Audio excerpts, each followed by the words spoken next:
Hello everyone, welcome yet again to another video lecture.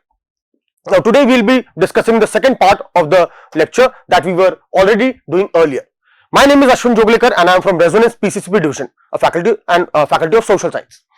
So we are discussing class 7th topic of geography, that is life in desert, and in the previous part, that is the first part of this lecture, we had seen about the introduction, what is a desert, and secondly we had seen about Sahara desert, and today we will be discussing about the cold desert of Ladakh. So let us quickly begin with the topic. Now first piece of information, Ladakh is in India. Alright, now Ladakh is the highest plateau in the state. Now this we have to correct here, that is Jammu and Kashmir, as we know, according to the 2019 Jammu and Kashmir Reorganization Act, which was passed by the Indian Parliament, Jammu and Kashmir no longer exists as a state. The state of Jammu and Kashmir was divided into two union territories, okay, and one being the union territory of Jammu and Kashmir and the second being union territory of Ladakh. Alright. Now with most of it being over 9,000 feet above MSL, that is mean sea level, it extends between the Himalayan and the Karakoram mountain ranges. Ladakh lies between the Karakoram mountain range in the north and the main Great Himalayas to the south. Indus river flows through this region. There are many tributaries which emerge from the glaciers and bring water into the Indus. Now this probably shows Kunlun mountains of the Great Himalayas. Ladakh is a high altitude desert as the Himalayas create an area of rain shadow, denying entry to monsoon clouds. The main source of water is the winter snowfall on the mountains. It is because of this phenomena that it comes in the category of areas with rain deficit and therefore classified as a cold desert. Rain deficit here means that is it does not receive much of rainfall. Now climate. Climatically, summers are short but enough to grow a few crops. The summer weather is dry and pleasant.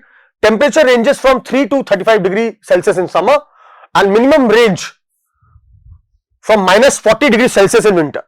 The weather and climate of Ladakh display great diversities. You will be surprised to know that if you sit in the sun with your feet in the shade, you may suffer from both sunstroke and frostbite at the same time in Ladakh. Now, lack of rain led to lack of greenery, and this in turn has caused shortage of oxygen availability in this region. People who are not used to this environment are required to have total rest for at least 24 hours on arrival and get used to the reduced oxygen. This is also termed as some altitude sickness which happens to people, or else they may need immediate hospitalization or even they might suffer death. Then flora and fauna. Ladakh has a great biodiversity. It is all about in all about 350 bird species are there and more than 30 mammal species are reported here. Most common animals found are the yak, which is again largest animal, Nean, the largest sheep in the world, Bharal, the blue sheep, and the Urial, the smallest sheep in the world. The snow leopard is found in this region. At lower altitudes, other animals like musk deer, mouse hares, red foxes, wolves, ibex, bharal and shapu are also found in the wild. So different kinds of animals are also found here. As regards the plants, there are very few plants visible as natural growth. Groves of willows and poplars are seen in the valleys. A small quantity of vegetation, shrubs and cropping is done during the summer months in patches where melting snow which provides water for irrigation. This is now people. The people here are either Muslim or Buddhist. The religious beliefs are Buddhist and Islam.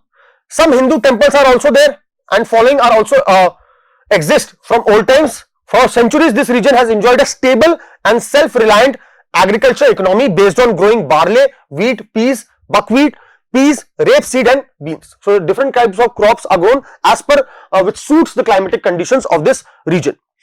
The summer season is the growing season. Water is in short supply. The people of Ladakh developed a small scale farming practice or system adapted to this unique environment. See, that is how people in different regions have adapted themselves to the different climatic conditions which they stay in or they are part of. and that is how plants and animal species have also evolved themselves. Since there is no rain, the land is irrigated by a system of channels which funnel water from the ice and the snow of the mountains. There are some fruit trees of apricot and walnut. They also keep livestock, especially yaks, cows, sheep and goats.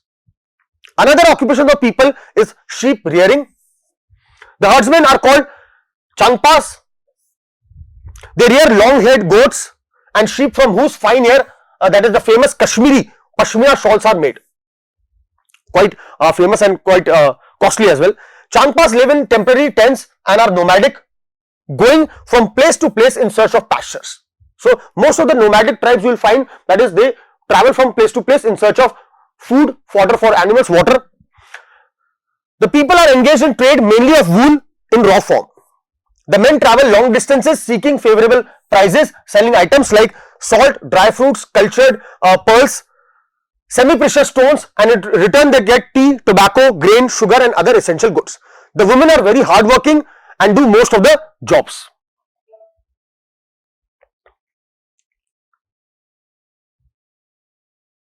Now the traditional Tibetan antelope, commonly known as chiru, has been traditionally hunted for its wool shahtush, which is a natural fiber for the finest quality and thus valued for its light and weight and warmth as a status symbol.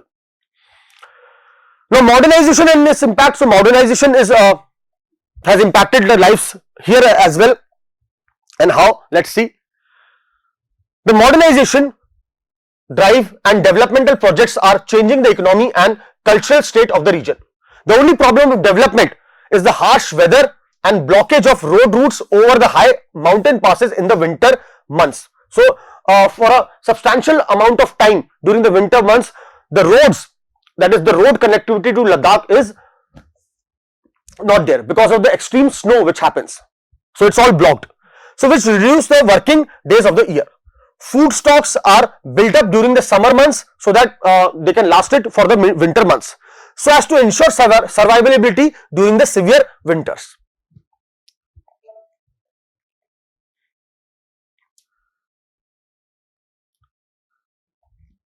A large number of settlers in form of administrative personnel or of the government are inhabiting these areas, and also there is a huge presence of the army because of the bordering regions.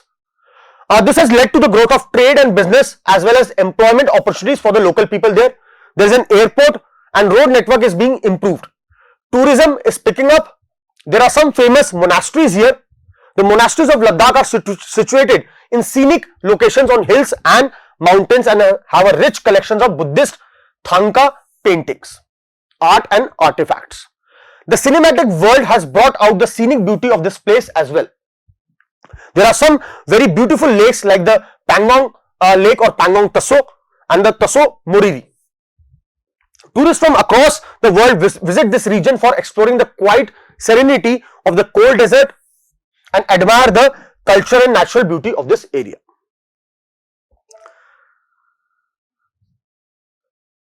Now something about the Buddhist monasteries of the Hemis Gompa is the biggest monastery in Ladakh. Tourists can see beautiful frescoes, paintings that is on the walls, and the largest Thangka painting in Ladakh.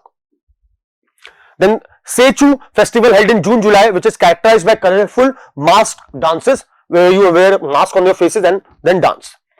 The Lama Yuru monastery is located on a high rocky hillock which overlooks a valley and village of Lama Yuru. She monastery is situated on 15 kilometers south of Leh, previously the summer palace of the Ladakhi rulers. A prince of Ladakh installed a 12-meter tall gold-plated copper statue of Buddha there, which can be seen here. Thikse monastery, again this monastery is located 17 kilometers from Leh, and is 12 stories high and has many statues of Buddha. It has a vast collection of Buddhist art as well. Some of the keywords which are mentioned: caravan, that is a group of people with vehicles or animals who are traveling together. Extreme climate, a climate with very hot summers and freezing probably winters. Oasis, a place in a desert where water is found. Nomadic, people who keep moving from one place to another. Now let us quickly recall the chapter as well. There are two types of deserts: hot deserts and cold deserts. The Sahara Desert is the largest hot desert in the world that covers a large area in the northern Africa. Natural vegetation in Sahara has adapted itself to the hot and dry conditions which are found there. Date palms, figs, olives, apricots along with maize, wheat and vegetable are grown in the region where water is available in the form of an oasis. The discovery of oil, that is petroleum, and the introduction of tourism are fast changing the living conditions of the Bedouins of the Sahara Desert. Ladakh is one of the cold deserts of the world. It is located in the state, again this has to be corrected, located in the Union Territory of Ladakh. Union Territory of Ladakh.